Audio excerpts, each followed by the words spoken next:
Deklarasi janji kerja bersih merupakan langkah awal untuk mengokohkan komitmen dan mewujudkan pembangunan zona integritas menuju wilayah bebas dari korupsi. Kegiatan yang digelar di salah satu hotel di Makassar juga dihadiri oleh Gubernur Sulsel, Kapolda Sulsel, Kajati, dan Kepala Pengadilan Tinggi Sulsel Bar.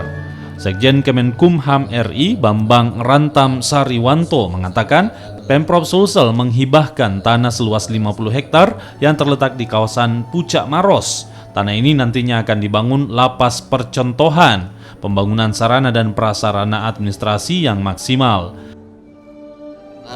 Apa yang menjadi deklarasi janji kinerja untuk Kementerian Hukum dan Asasi Manusia betul-betul bisa diwujudkan dengan dukungan yang luar biasa. Bahkan Pak Gubernur juga memberikan dukungan yang luar biasa pada pelaksanaan tugas pokok fungsi kita, yaitu memberikan hibah tanah sebesar 50 hektar untuk pembangunan lapas percontohan dan memberikan tugas sarana prasarana baik di pemasyarakatan berupa transpas dan layanan imigrasi di kantor-kantor imigrasi agar betul-betul semua layanan imigrasi dapat diwujudkan dengan maksimal, memberikan pelayanan kepada masyarakat di jajaran Sulawesi Selatan.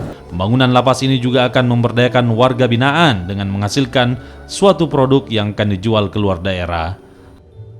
Rama Pertama, Kompas TV Makassar.